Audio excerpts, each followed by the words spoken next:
Hello दोस्तों, स्वागत है आपका सुपर कोचिंग रेलवे पे और स्वागत है आपका एपिसोड 4 में। इससे पहले मैंने दोस्तों आपके लिए एपिसोड 3 तक बनाए हुए थे, जहां पर मैंने आप लोग को चीफ कमर्शियल कम जो है टिकट सुपरवाइजर, स्टेशन मास्टर और गुड्स ट्रेन मैनेजर के बारे में मैंने आपको बताया था कि उनके वर्क क्या होते हैं, ठीक है, उनकी सैलरीज कितनी होती हैं, उनके जो है दोस्तों अलाउंसेस क्या मिलते हैं, वो मैंने आपको बताया था। अगर नहीं देखा है वीडियो तो फटाफट से जाकर देख लीजिए।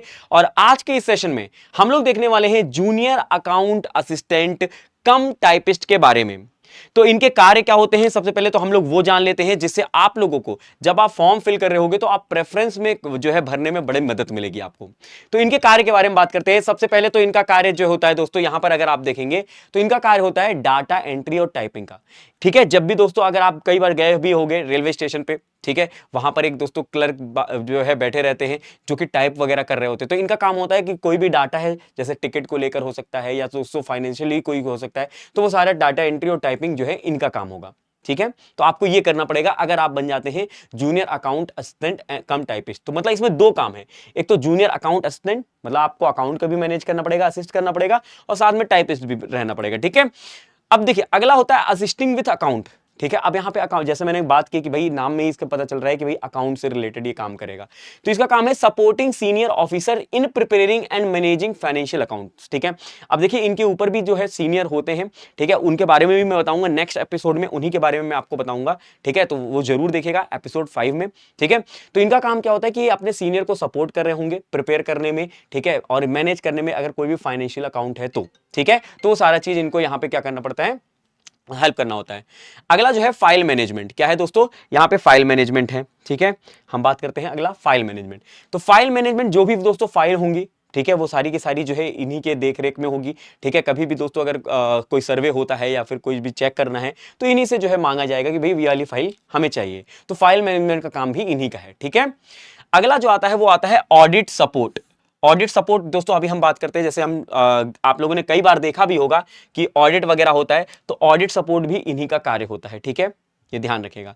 नेक्स्ट है क्लर्कियल वर्क। क्लर्कियल वर्क दोस्तों जो आपको टेबल पे बैठ के करना है, ठीक है, मतलब डॉक्यूमेंट्स वगैरह से है, फाइल वगैरह से। तो देखिए इनका काम होता है performing routine office task like drafting letter, किसी को लेटर भेजना है तो वो इनका काम होगा। ठीक है, या फिर टाइपिंग डॉक्यूमेंट्स, कोई डॉक्यूमेंट टाइप करना है, या मैनेजिंग कॉरस्पॉन्डेंस, या फिर कोई भी चीज और मैनेज करनी है तो वो भी यही कर रहे होंगे। कौन? जूनियर अकाउंट असिस्टेंट कम टाइपिस्ट। ठीक है, अगला आता है यूज ऑफ अकाउंटिंग सॉफ्टवेयर। दोस्तों आपको पता है कि जैसे आप लोग कई अगर बिजनेस अगर आप लोग का होगा तो आपको पता होगा कि आजकल जो है कई सॉफ्टवेयर आ चुके हैं, ठीक है, जिनका इस्तेमाल किया जाता है और जिससे दोस्तों थोड़ा आसानी भी हो जाती है चीजों को करने में। ठीक है, जैसे टैली वगैरह है ना, तो उसी तरीके से दोस्तों यूज ऑफ अकाउंटिंग सॉफ्टवेयर, ये अकाउंटिंग सॉफ्टवेयर का इस्तेमाल करेंगे। Operating specific accounting software used by the Indian railway और फॉर फाइनेंशियल रिकॉर्ड। कोई भी भाई दोस्तों फाइनेंशियल रिकॉर्ड रखने हैं तो उसके लिए क्या किया जाएगा, सॉफ्टवेयर का इस्तेमाल किया जाएगा, सो दैट कि भाई अब ऐसा तो है नहीं कि इंडियन रेलवे छोटा सा है और छोटी सी चीज को आपने बड़ी आसानी से स्टोर करके रख लिया। भाई इंडियन रेलवे जो है दोस्तों जो है डेली के कितने उनकी रेवेन्यू होती है या फिर डेली कितना जो है एक्सपेंड कर रहे हैं चीजों पे, तो वो सारा कुछ इनको करना होता है, manage with the use of accounting software. ठीक है, तो ये थी दोस्तों इनकी कार्य। लेकिन अब इनकी सैलरी के बारे में बात करते हैं। तो दोस्तों सबसे पहले तो मैं आपको बता दूं कि ये 5th जो है लेवल पेपर रहते हैं, 5th लेवल पे। ठीक है, ये ध्यान रखिएगा, 5th लेवल पे इनकी बेसिक सैलरी जो होती है वो होती है 29,200। कितनी होती है? 29,200 होती है। और इनका डीएनएस अलाउंस जो है दोस्तों अभी 50% चल रहा है। अगर हम मान के चलते हैं और ये 30,000 को हम मान के चलते हैं तो यहाँ पे 14,000 के आसपास जो है 14-15,000 के पास आपको डीए मिलेगा। ठीक है, क्या मिलेगा? DA, DNS allowance. एचआरए जो है ये डिफरेंट सिटीज के अकॉर्डिंग मिलता है। ठीक है, सिटी ए, सिटी बी और सिटी सी। ठीक है, 8%, 20% और 28% के हिसाब से मिलता है। तो वो वेरी करता है 2,000 से 8,000 के बीच में। अगर आप मेट्रोपॉलिटन सिटी वगैरह में है तो आपको लोग को हो सकता है 8,000 रुपए मिले, लेकिन गांव वगैरह में हो सकता है 2-2,500 मिले। तो मतलब वो अलग अलग जो है डिपेंड करता है कि आप किस सिटी में रहते हैं। इसको हम कहते हैं एचआरए, होम रेंट अलाउंस। ठीक है, अगला होता है टीए, ट्रैवलिंग अलाउंस। क्या होता है?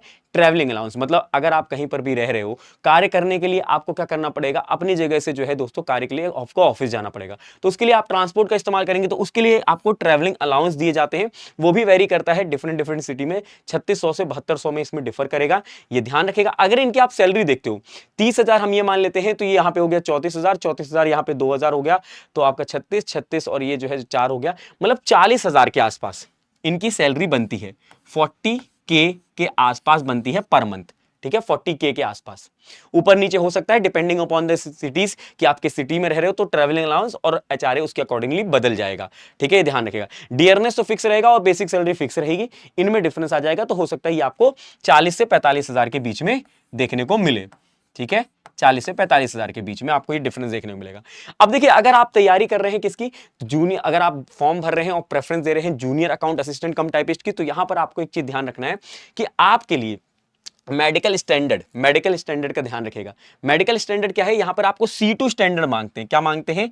C2 स्टैंडर्ड मांगते हैं, ठीक है, ये ध्यान रखिएगा। Physically fit in all respect. Distant vision आपका 6/12 होना चाहिए, ठीक है, अगर आप इस पोस्ट के लिए भर रहे हैं। विद और विदाउट ग्लास, अगर आपको चश्मा लगा है या नहीं लगा है तो 6/12 होना चाहिए। अगर देखिए चश्मा लगा है तो भी 6/12 हो रहा है तो भी आपको ले लिया जाएगा, नहीं लगा है तो भी 6/12 है तो भी ले लिया जाएगा।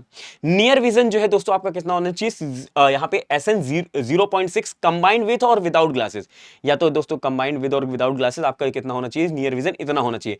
वेयर रीडिंग और क्लोज वर्क इज रिक्वायर्ड, क्योंकि देखिए यहां पे आप जब टाइपिस्ट बनोगे या फिर जो है अकाउंट असिस्ट कर रहोगे तो ऑब्वियस सी बात है आप लोगों को जो है पास में बैठना पड़ेगा, डेस्कटॉप पे बैठना पड़ेगा या फिर लैपटॉप पे वर्क करना पड़ेगा, तो आप लोगों को नियर विजन तो होनी अच्छी चाहिए, तभी आपका यहां सिलेक्शन होगा। तो ये जो है दोस्तों क्या है, इसके लिए क्राइटेरिया है, तो इसमें C2 जो है मांगते हैं, यहां पे ये ध्यान रखेगा, ठीक है। तो ये एक छोटा सा सेशन था जहां पर मैंने आपको एपिसोड 4 में बताया है कि किस तरीके से जूनियर अकाउंट असिस्टेंट कम टाइपिस्ट का वर्क होता है, क्या उनका सैलरी स्ट्रक्चर होता है, और मैंने आपको यहां पर मेडिकल जो स्टैंडर्ड होते हैं वो भी यहां पर बताया है।